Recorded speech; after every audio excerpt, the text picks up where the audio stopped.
Hello students, and welcome to the continuing lesson on vectors and their applications. And we're going to do an example this today in this video of how vectors can be used to represent force. Okay, so I have a problem here that says a force of 80 pounds acts on an object at an angle of 55 degrees.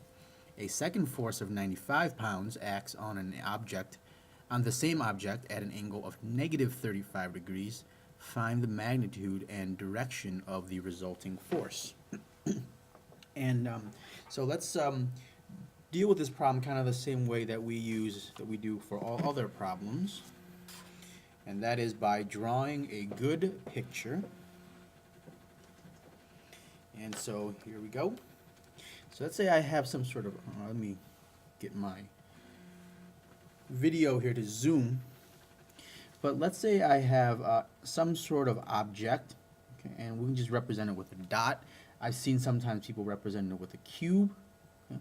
So just some sort of object here. It doesn't really matter what sort of shape it looks like per se.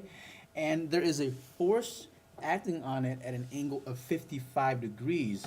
And one of the things we want to make a note of here, that we are in standard form. So this is counterclockwise from positive x-axis. And how do we know we're in standard form? Simply because it doesn't say not to do it. So in some of the previous examples, we had problems where it says give your answers in bearings. This is a compass bearings. So we have to use the definition of bearings, but here it doesn't say anything, so by default we get to use standard form, and that is good. Okay, standard form is a good thing because it makes life a lot easier for us. So it says a force acts on it. So I'm just going to draw kind of the horizontal line here. This is the positive x-axis right here. And there is a force acting on it at an angle of about 55 degrees. So that means this angle right here is 55 degrees, and the force is 80 pounds. Then there is a second force acting on it at 90 degrees, but at an angle of negative 35 degrees. Okay, so there's a force acting on it that's about 95 pounds. And this angle here is, since we're going clockwise, it's negative 35 degrees. It says find the magnitude and direction of the resulting force. So we can follow this similar process that we did before. Is we can convert to component form. And so for I'm just going to label these F1 and F2. So F1 is 80 pounds, and then F2, I'm using the proper notation here, is 95 pounds.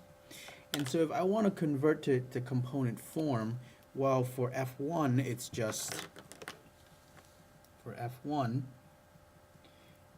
going to be 80 times the cosine of 55, and then 80 times the sine of 55. You see here, this is why standard form is a beautiful thing, because the cosine and sine function are already designed to work like that for us. F2 works similarly, is going to be 95 times the cosine of negative 35 degrees, and 95 times the sine of negative 35 degrees. Then we want to find since we are trying to find the resulting force, we're going to add components. And once again, this is the beauty of components, is that you can add them, and you can add the vectors. You cannot add them based on the picture that we're given here because they're pointing in different directions. But now we separated them into a horizontal component for the first force, a vertical component for the first force. So horizontal component, vertical component. So we can add the two components that are horizontal, add the two components that are vertical, and then combine them together to get our answer. So pretty very straightforwardly, what I can do is just take it and just add the two numbers together. So I can just go the resulting force R is just equal to F1 plus F2, which is equal to 80 cosine 55 plus 95 cosine negative 35 degrees. Put some parentheses in here, don't want to get too sloppy. And then 80 sine 55 plus 95 sine negative 35 degrees. And this is going to give me some answer. It's going to be, R is going to be approximately 123.71 and 11.04. Okay. So that's the component form. So that's the resulting component form. Next, what we're going to do is find the magnitude. And I can draw a quick sketch here of the result up here. So it's a 123 to the right and 11 up, so it's going to be something like this. And again, this length here is 123.71. This length right here is approximately 11.04. So if I wanted to find this, the magnitude here, this is the magnitude of R, well, we can use the Pythagorean theorem and say that the magnitude of R is approximately equal to 123.71 squared plus 11.04 squared. Put some parentheses in here. And the square root of the whole thing. So that's approximately 124.2 pounds.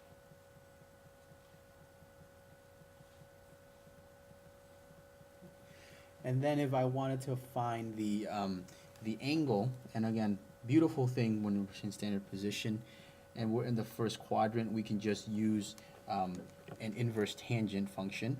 So theta is approximately equal to the inverse tangent of 11.04 over 123.71, and that's approximately 5.10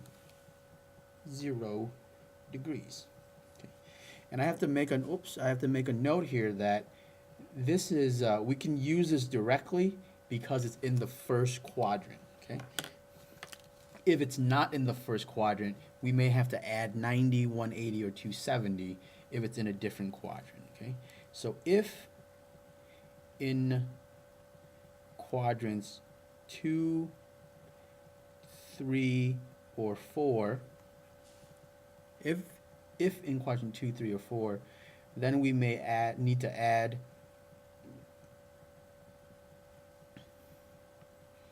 90, 180, or 270, depending on the situation. We're kind of lucky that it just happens to work out that we're in the first quadrant here, but sometimes we might be in the second or third quadrant or the fourth quadrant, and we need to shift everything and add some sort of factor like 90, 180, or 270 degrees. And so there you have it. This is a problem using force. So basically this means that if I have a block here, and one person pulls it up this way and something else pulls it down this way, the resulting force, it's like having a force that goes in roughly in this direction. And so here you see an application in physics. So it's a relatively common problem to work with forces that are acting on the same object in different ways. So thank you for watching, and have a wonderful day or wonderful evening.